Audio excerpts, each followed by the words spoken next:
Hello, everybody.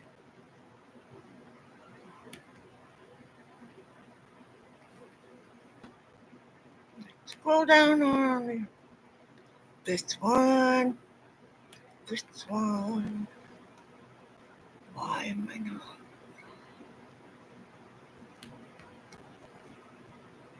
What on earth?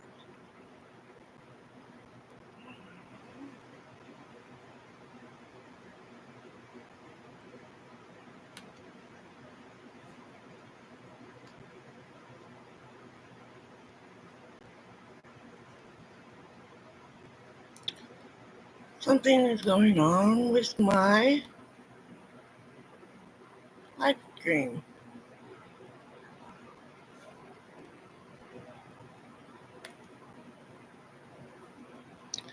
That's why, because it says I'm not starting until 11. Anyway,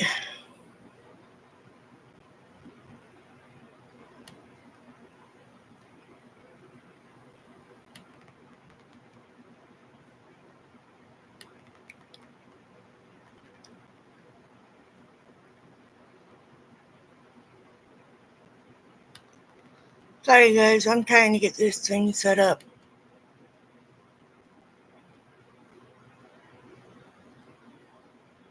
It'll start here in a minute. Whatever.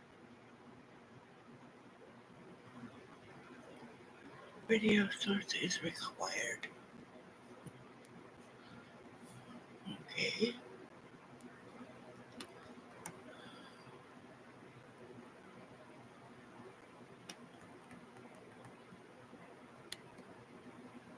There I am.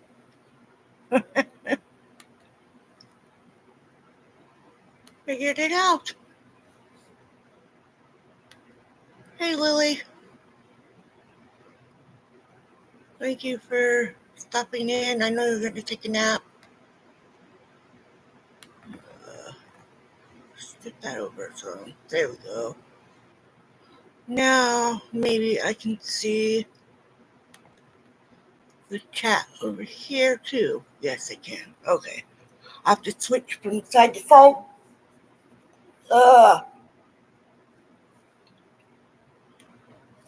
It's been a day, guys. It's been a day.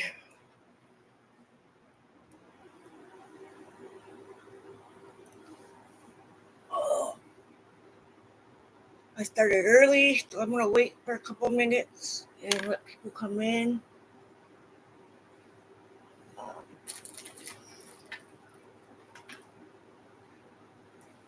It is mine and my husband's 25th wedding anniversary today.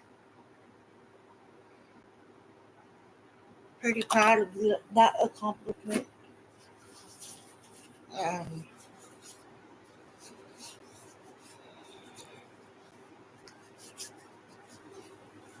It's been a long ride. That is for sure. Been a rocky one at times. So we try to remember the good stuff, not the bad stuff. And some of the bad stuff is why I'm here now. But yeah. Anyways, this is an AA meeting. Please be kind in the chats. Don't do any judging of others in the chat. Be kind if you want to talk. That is great. If you don't want other people to know that you're a recovering alcoholic, you don't have to chat. Or even if you are just here for support, that is fine too. But yeah, I am pretty proud of 25 years of marriage to my best friend, one of my best friends, and been through a lot, that is for sure.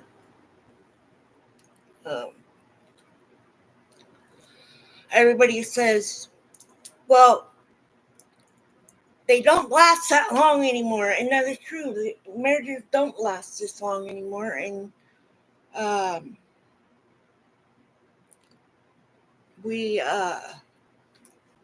we're pretty happy about the accomplishment that we've made and the life that we've made together through everything.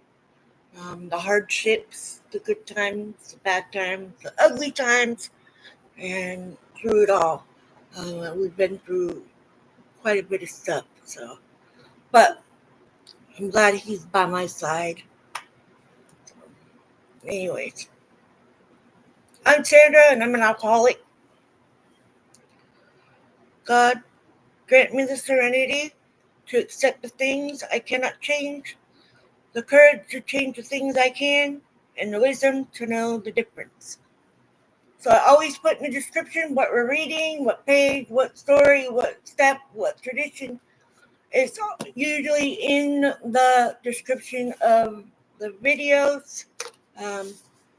But if you don't have a book, that's okay, because I'm going to read it anyways and then reflect on things that I have done to help me to continue my sobriety journey. I guarantee it's not easy at all. It does get easier. It's not always rainbows and butterflies, but you can manage to work through being sober. Anyways, 1. We admitted we were powerless over alcohol, that our lives had become unmanageable. 2. Came to believe that a power greater than ourselves could restore us to sanity. 3. Made the decision to turn our will and our life over the care of God as we understood Him. 4. Made a searching and fearless moral inventory of ourselves. 5. Admitted to God, to ourselves, and to another human being the exact nature of our wrongs. 6. We're entirely ready to have God remove all these defective characters. 7. Humbly asked Him to remove our shortcomings. 8. Made a list of all persons we had harmed and become willing to make amends to them all. 9. Made direct amends to such people wherever possible, except when to do so would injure them or others. 10. Continue to take personal inventory and when wrong, promptly admit it.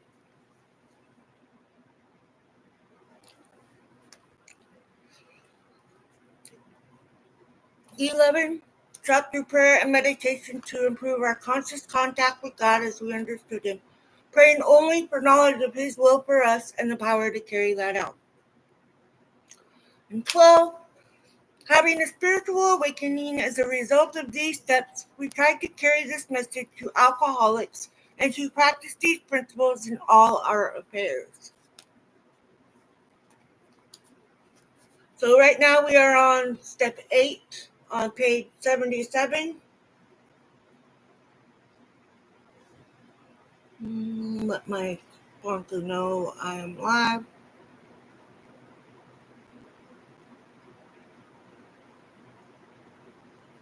Okay.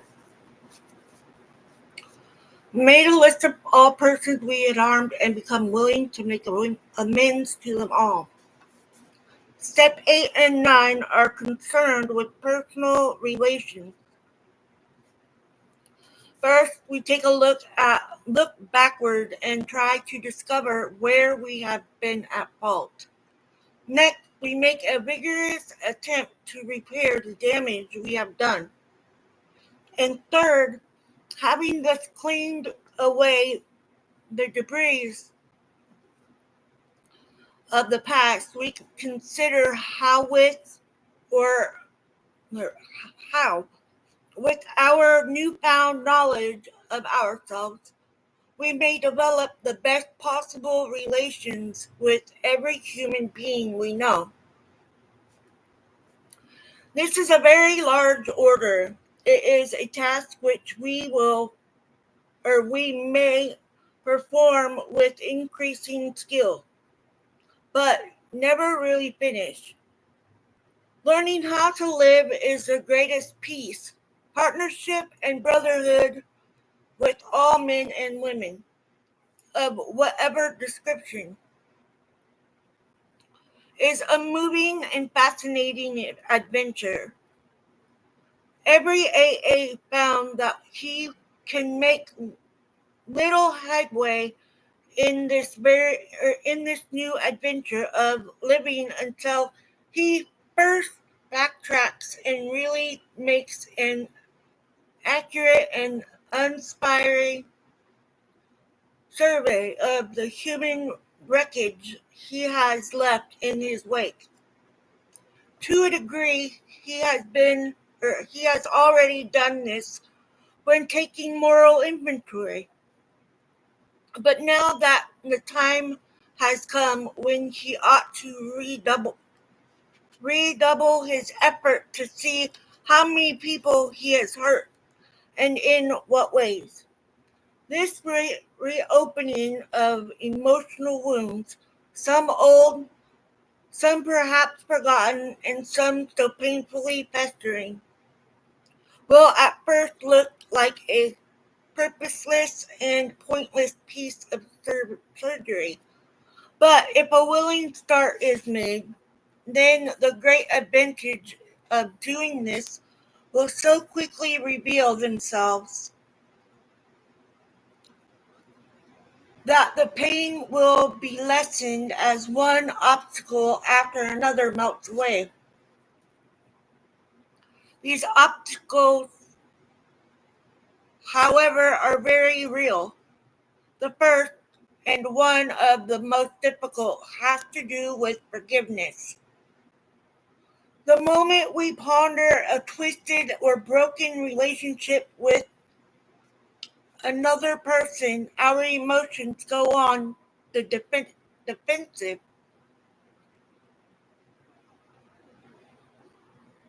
To escape looking at the wrongs we have done another, we resentfully focus on the wrong he has done us. This is especially true if he has in fact behaved badly at all.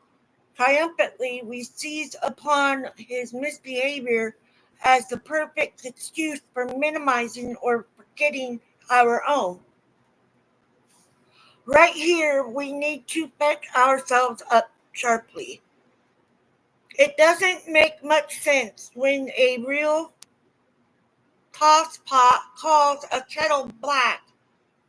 Let's remember that alcoholics are not the only ones befuddled by sick emotions. Moreover, it is usually a fact that our behavior when drinking has aggravated the defects of others. We've repeatedly strained the patience of our best friend to a snapping point and have brought out the very worst in those who didn't think much of us to begin with. In many instances, we are really dealing with fellow sufferers, people whose woes we have increased. If we are now about to ask forgiveness for ourselves, why shouldn't we start out by forgiving them one and all? When listing the people we have harmed, most of us hit another solid obstacle. We got a pretty severe shock when we realized that we were preparing to make a face-to-face admission of our wretched conduct to those we had hurt. It had been embarrassing enough when, in confidence, we had admitted these things to God, to ourselves, and to another human being. But the prospect of actually visiting or even writing the people concerned now overwhelmed us, especially when we remembered in what poor favor we stood with most of them. These were cases, too, where we had damaged others who were still happily unaware of being hurt. Why, we cried, shouldn't bygones be bygones? Why do we have to think of these people at all? These were some of the ways in which fear conspired with pride to hinder our making a list of all the people we had harmed. Some of us thought tripped over a very different snag. We clung to the claim that when drinking we never hurt anybody but ourselves. Our families didn't suffer because we always paid the bills and seldom drank at home. Our business associates didn't suffer because we were usually on the job. Our reputations hadn't suffered because we were certain few knew of our drinking. Those who did would sometimes assure us that after all, a lively bender was only a good man's fault. What real harm, therefore, had we done? No more, surely, than we could easily mend, with a few casual apologies. Hi, Ash. Hi, Chuck. Thank you for hitting the like button. Please subscribe, too, if you're not. This attitude, of course, is the end result of purposeful forgetting. It is an attitude which can only be changed by a deep and honest search of our motives and actions. Though in some cases we cannot make restitution at all, and in some cases action ought to be deferred, we should nevertheless make an accurate and really exhaustive survey of our past life as it has affected other people. In many instances, we shall find that the harm done others has not been great. The emotional harm we have done ourselves has.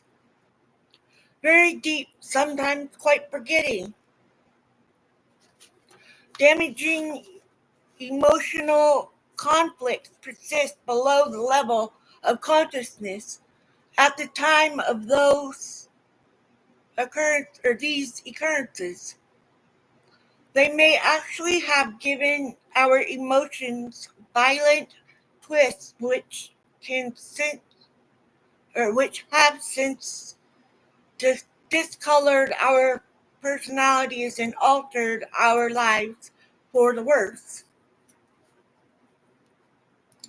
While the purpose of making restitution to others is paramount, it is equally necessary that we extradite from an examination of our personal relations every bit of information about ourselves and our fundamental difficulties that we can. Since defective relations with other human beings have nearly always been the immediate cause of our woes, including our alcoholism, no field of investigation could yield more satisfying and valuable rewards than this one. Calm, thoughtful reflection upon personal relations can deepen our insight.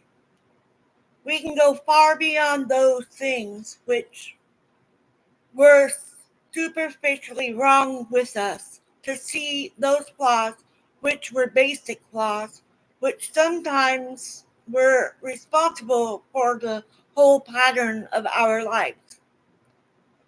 Thoroughness, we have found, will pay, and pay handsomely.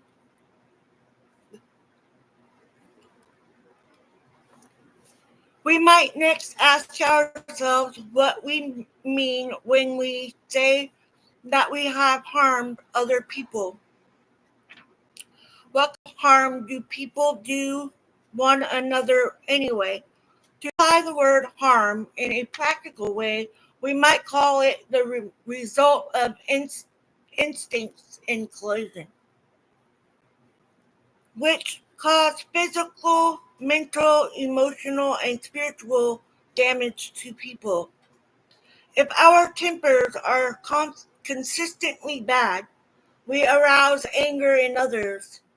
If we lie or cheat, we deprive others not only of their worldly goods, but of their emotional scrutiny and peace of mind, or security, sorry.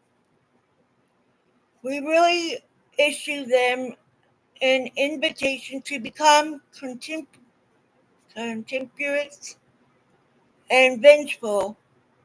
If our sex conduct is selfish, we may excite jealousy, misery, and a strong desire to retaliate in kind.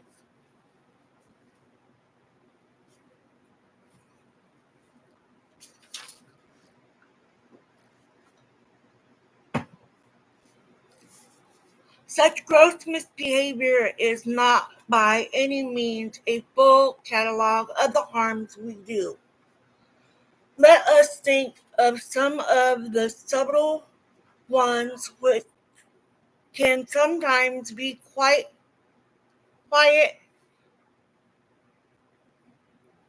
quite as damaging.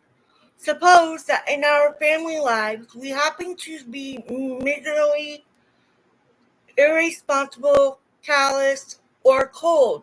Suppose that we are irritable, critical, impatient, and humorless. Suppose we lavish attention upon one member of the family and neglect the others.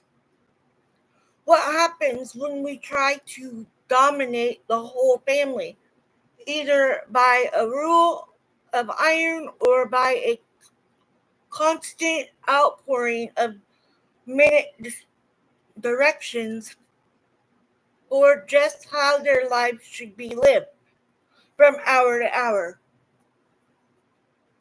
What happens when we wallow in depression, self pity oozing from every pore, and inflict that upon those about us such a roster of harms done others, the kind that make daily living with us as practicing alcoholics difficult and often unbearable, can be extended almost indefinitely. When we take such personal traits as these into shop, office, and the society of our fellows, they can do damage almost as extensive as that we have caused at home. Having carefully surveyed this whole area of human relations and having decided exactly what personality traits in us injured and disturbed others, we can now commence to ransack memory for the people to whom we have given offense.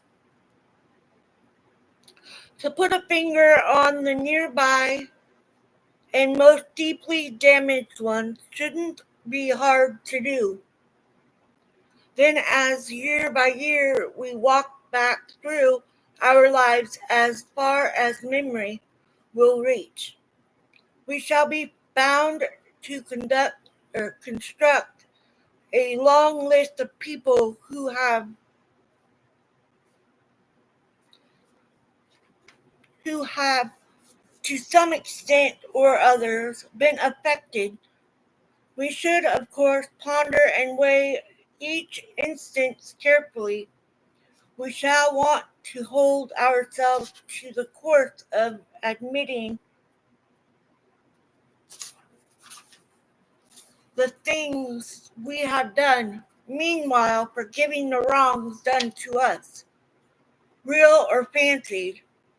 We should avoid extreme judgments both of ourselves and of others involved.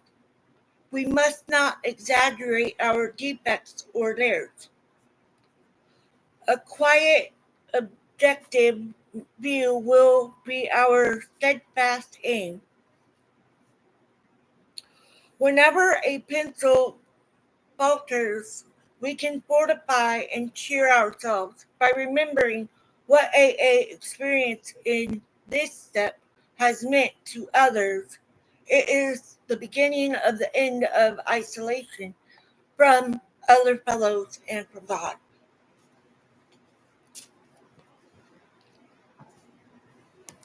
I still do the isolation thing because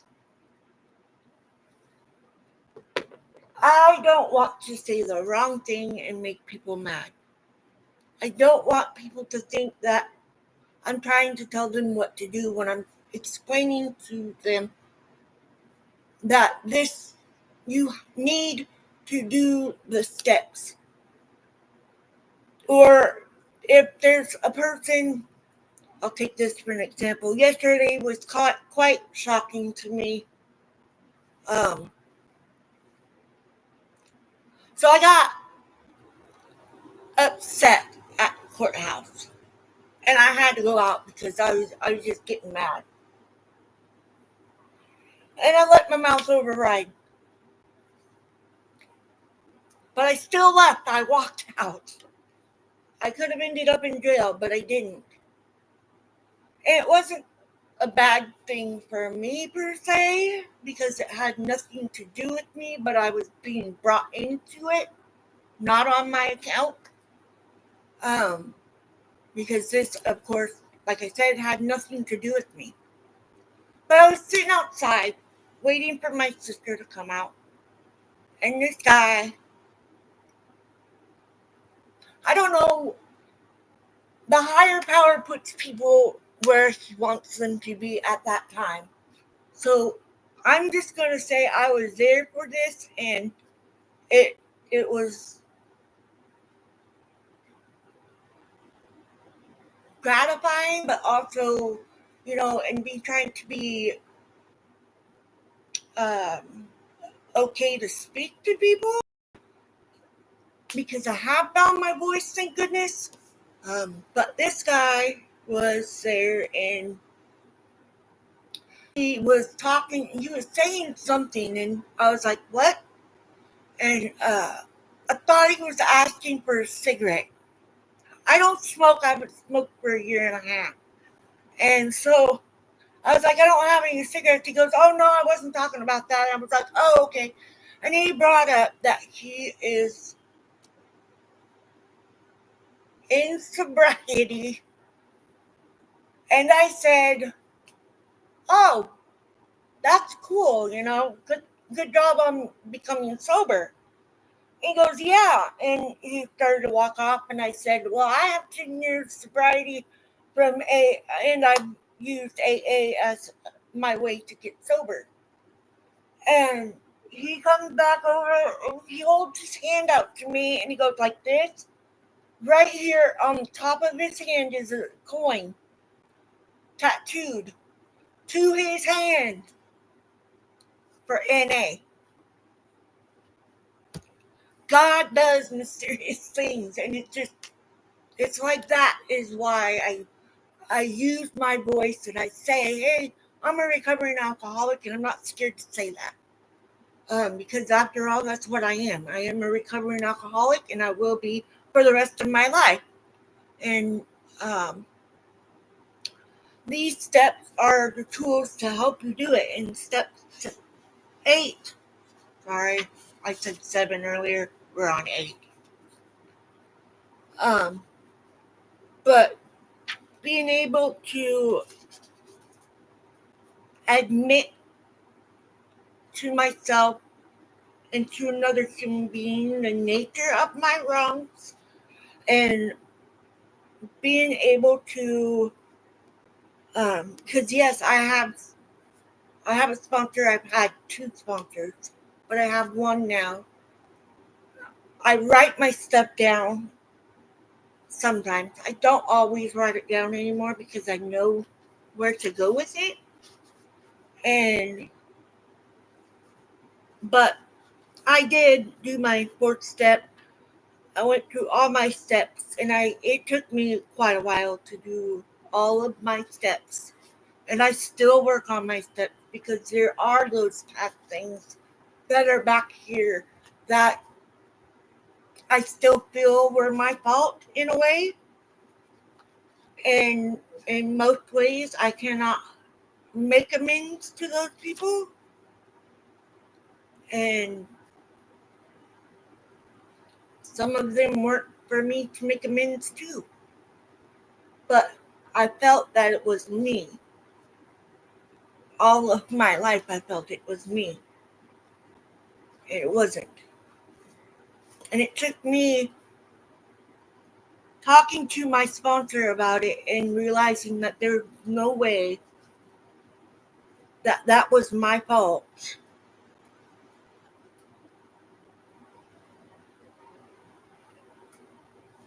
And don't get me wrong, I do still have, I have been making my amends on a daily thing. I talk to my parents. When I was first sober, I didn't care about being around anybody. I just wanted to be alone and try to get myself through the withdrawals from the alcohol. And that was the toughest part for me because the shakes are crazy. Um, I did this even with quit smoking. I had the shakes, and there's still times I wake up and I have those shakes because I get so wound up that I think about going and smoking. It's not drinking anymore. It's admitting that I want to go smoke a cigarette, but I have not done it. And I have AA to thank for that because I use AA in just about everything. Um,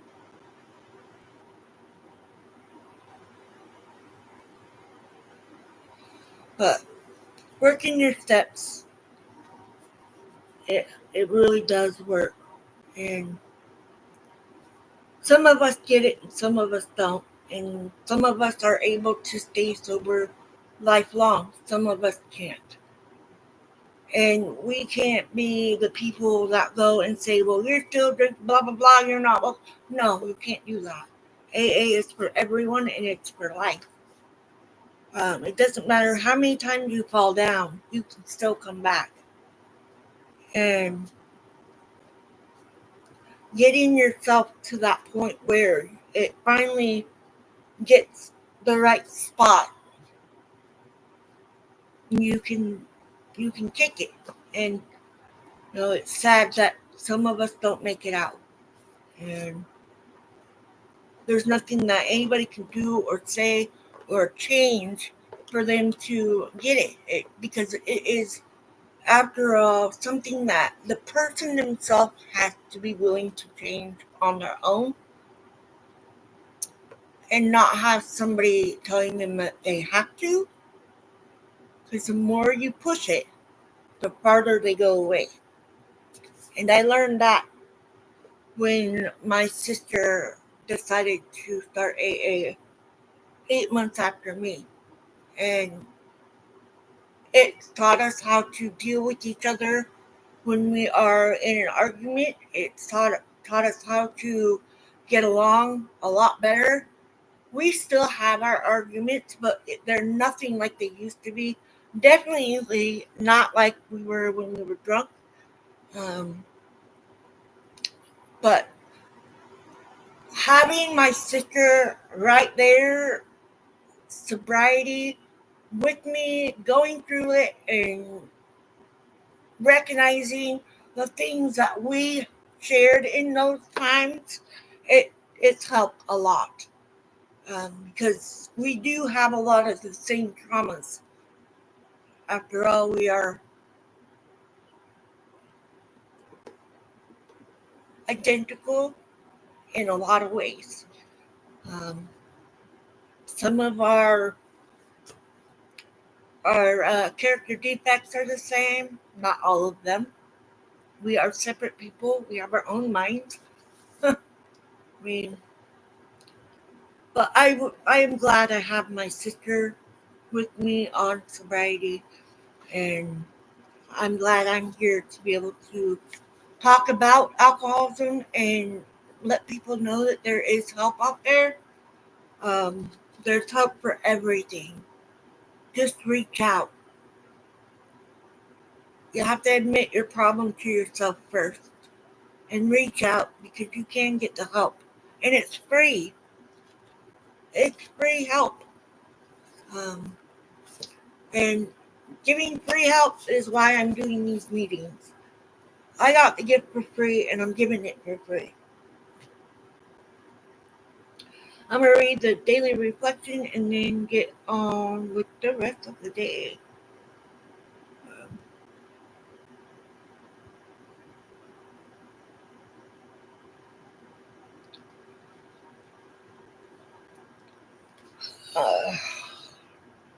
A spiritual kindergarten. We are only operating a spiritual kindergarten in which people are enabled to get over drinking and find the grace to go on living to better effect. As Bill sees it, page 95. As Bill sees it is in the big book. When I came to AA, I was run down by the bottle and wanted to lose the obsession to drink. But I didn't really know how to do that. I decided to stick around long enough to find out from the ones who went before me. All of a sudden, I was thinking about God. I was told to get a higher power, and I had no idea what one looked like. I found out there are many higher powers. I was told to find God as I understand Him, that there was no doctrine of the Godhead in AA. I found what worked for me and then asked the power to restore me to sanity. The obsession to drink was removed, and one day at a time, my life went on, and I learned how to live sober. Yep. And with that, I'm going to go ahead and close out the meeting. I hope you guys have a wonderful day. We're renewing our vows on the 28th. And here comes the next 25 years. But in August, it'll be 29 that we've been together. So, anyways, I hope you guys have a wonderful day. God, grant me the serenity to accept the things I cannot change, the courage to change the things I can, and the wisdom to know the difference. Keep coming back. It works if you work it. Love you guys.